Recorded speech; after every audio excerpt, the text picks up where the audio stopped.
Hi everyone, welcome to our YouTube channel Keep It Simple. आज के video में हम बात करेंगे एचडीएफसी लाइफ की, जिन्होंने आज अपने फोर्थ क्वार्टर के रिजल्ट्स डिक्लेयर किए हैं।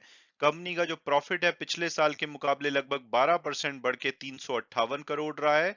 और इनके रिजल्ट्स जो एनालिस्ट एक्सपेक्ट कर रहे थे उनके हिसाब से ही रहे हैं। इसके अलावा कंपनी ने 1 रुपए 70 पैसे का डिविडेंड भी डिक्लेयर किया है। तो इस टॉपिक को हम इस वीडियो में डिटेल में डिस्कस करेंगे और ये भी बात करेंगे कि क्या करंट प्राइस पे आपको एचडीएफसी लाइफ का शेयर लेना चाहिए या नहीं। और आगे बढ़ने से पहले अगर आपने अभी तक चैनल को सब्सक्राइब नहीं किया तो प्लीज सब्सक्राइब करके हमें मोटिवेट कीजिए। तो सबसे पहले अगर हम इनके रिजल्ट की समरी को देखें तो जो कंपनी का प्रॉफिट है पिछले साल के मुकाबले 12.4% बढ़ के 357.52 करोड़ रहा है। अगर हम पिछले साल सेम क्वार्टर के नंबर देखें तो इनको लगभग 318 करोड़ रुपए का प्रॉफिट हुआ था। और जो एनालिस्ट हैं वो एक्सपेक्ट कर रहे थे कि इनको 355 करोड़ का प्रॉफिट होगा, तो उससे थोड़ा सा ज्यादा 357 करोड़ रुपए के आसपास हुआ है। तो इसकी वजह से आज हमने देखा कि इनका शेयर 2% के आसपास भागा भी है। और जो प्रॉफिट में वृद्धि हुई है उसका मेन रीजन है इनकी जो प्रीमियम इनकम है, उसमें लगभग 11% की ग्रोथ देखी गई है। इनकी जो प्रीमियम टोटल प्रीमियम इनकम है 14,289 करोड़ रही है, जबकि पिछली बार वो 12,868 करोड़ रही थी, तो वहां से लगभग 11% बढ़ी है। इसके अलावा कंपनी ने 1 रुपए 70 पैसे का डिविडेंड भी डिक्लेयर किया है, जो कि फाइनल डिविडेंड होगा। और अब अगर कंपनी के कुछ की मैट्रिक्स के बारे में बात की जाए तो इंडिविजुअल जो वेटेड रिसीव्ड प्रीमियम है पिछले साल के मुकाबले 16% बढ़ा है। मार्केट शेयर कंपनी का 14.8% है। लाइफ इंश्योरेंस स्पेस में आपको पता ही होगा कि एलआईसी यहाँ पे मार्केट लीडर है, सबसे ज्यादा जो मार्केट शेयर है एलआईसी के पास है। रिन्यूअल प्रीमियम की बात की जाए तो पिछले साल के मुकाबले 18% बढ़ के 21,800 करोड़ रुपए के आसपास रहा है। असेट अंडर मैनेजमेंट 17% बढ़ के 2,04,000 करोड़, और जो इंडियन एम्बेडेड वैल्यू है वो इनकी 30,000 करोड़ रुपए के आसपास हो गई है। अगर कंपैरिजन के लिए आप देखें तो एलआईसी के आईपीओ से पहले जो उन्होंने एम्बेडेड वैल्यू निकाली है वो 5,40,000 करोड़ रुपए के आसपास आ रही है। तो उसके कंपैरिजन में आप देख सकते हैं कि एचडीएफसी लाइफ बहुत ही ज्यादा छोटा है। और एम्बेडेड वैल्यू होती है कि जितनी भी नेट असेट वैल्यू है प्लस जो भी फ्यूचर प्रॉफिट्स है उनकी प्रेजेंट वैल्यू को ऐड करके एम्बेडेड वैल्यू निकाली जाती है। और अगर इनके न्यू बिजनेस मार्जिन की बात की जाए तो पिछले साल के मुकाबले बड़े हैं। पिछले साल 26.1% थे, अब 27.4% है, जो कि अच्छी बात है। जो वैल्यू ऑफ न्यू बिजनेस है वो भी 22% से बढ़ के 26.8 बिलियन रुपीस हो चुकी है। प्रॉफिट आफ्टर टैक्स जो कंपनी का है वो 12.1 बिलियन यानी कि लगभग 1210 करोड़ रुपए के आसपास रहा है। और उस पे ग्रोथ नहीं देखी गई है, पिछले साल के मुकाबले वो 11% गिरा है। और उसका रीजन मेन है कि जो कोविड की सेकेंड वेव के टाइम पे इनके जो प्रीमियम बढ़े थे उसकी वजह से इनको अपने रिजर्व में भी एडिशन करने पड़े थे, और उसकी वजह से इनको काफी सारे क्लेम भी आए थे, तो उस वजह से पिछले साल के मुकाबले इनका प्रॉफिट कम हुआ है।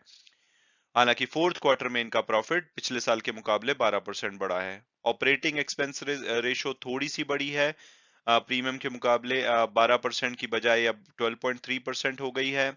13th मंथ परसिस्टेंसी यानी कि जो रिन्यूअल है वो पिछले साल के मुकाबले बढ़े हैं, 92% है। क्लेम सेटलमेंट रेशो 99.6% है। ओवरऑल 98.7% है इंडिविजुअल, जो कि काफी अच्छी कही जा सकती है। कंप्लेंट्स पर 10,000 पॉलिसीज भी पिछले साल के मुकाबले थोड़ी सी बेटर हुई हैं। और सॉल्वेंसी रेशो में कमी आई है, ये थोड़ी सी एक चिंता की बात हो सकती है। हालांकि आईआरडीए के हिसाब से 150% होनी चाहिए, उसके हिसाब से तो अभी भी अच्छी है, लेकिन पिछले साल के मुकाबले कम हुई है। और अब अगर बात की जाए कि भाई जो इनका एक्साइड लाइफ के साथ जो मर्जर होना था उसका क्या चल रहा है, तो उसमें आप देख सकते हैं कि इनकी अनाउंसमेंट की गई थी सितंबर 3 के बाद। उसके बाद काफी सारे अप्रूवल रिक्वायर्ड थे, तो इनको फाइनली जो अप्रूवल रिसीट मिल गई थी, और एक्साइड लाइफ इनकी 100% सब्सिडरी बन गई थी 1 जनवरी 2022 से। उसके बाद से इंटीग्रेशन फेज चल रहा है जो कि 9 से 12 महीने चलेगा। और इस बीच में इन्होंने मर्जर के लिए 22 अप्रैल 2022 को एनसीएलटी में एप्लीकेशन फाइल कर दी है। फाइनल अप्रूवल इनका second half of this financial year यानी कि सितंबर जुलाई से सितंबर के बीच में आ जाएगा। उसके बाद इंटीग्रेशन का फेज 2 शुरू होगा जो कि 12 से 18 महीने तक चलेगा।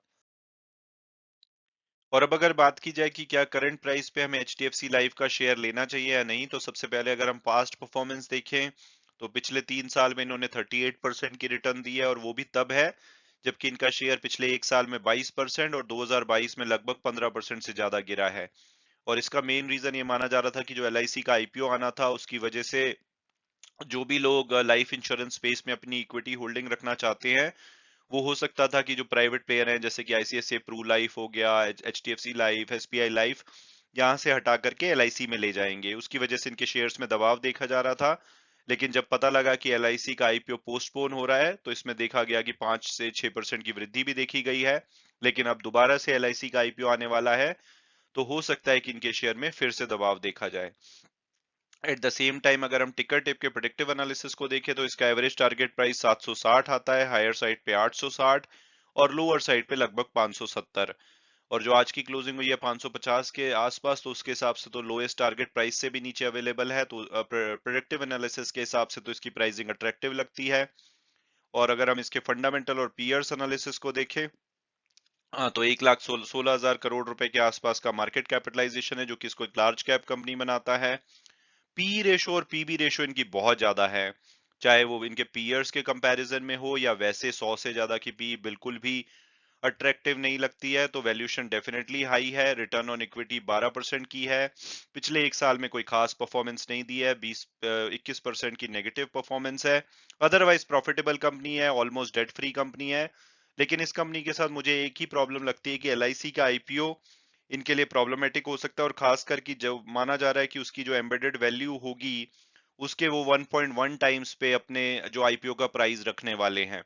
और एट द सेम टाइम जो एचडीएफसी लाइफ का जो मार्केट कैपिटलाइजेशन के हिसाब से अगर इनका वो निकालें, तो ये अपने एम्बेडेड वैल्यू के लगभग 4 टाइम्स पे ट्रेड करता है, क्योंकि 30,000 करोड़ इनकी एम्बेडेड वैल्यू है और इनका मार्केट कैपिटलाइजेशन लगभग 1,16,000 करोड़ है। तो रफली 4 टाइम्स हम बोल सकते हैं। तो हो सकता है कि एलआईसी का आईपीओ अगर आए और मार्केट कंडीशन ऐसी रहे, तो इनके शेयर में फर्दर दबाव देखा जाए। क्योंकि ये एसबीआई लाइफ और आईसीआईसीआई प्रूफ के कंपैरिजन में भी इनकी जो एम्बेडेड वैल्यू के मुकाबले जो मार्केट कैपिटलाइजेशन है सबसे ज्यादा है। तो ये एक चिंता की बात है। तो एलआईसी का आईपीओ जब एक बार सेटल हो जाएगा, तभी मुझे कंफर्ट आएगा इसके शेयर में इन्वेस्ट करने के लिए। तब तक मैं थोड़ा सा केयरफुल रहूंगा।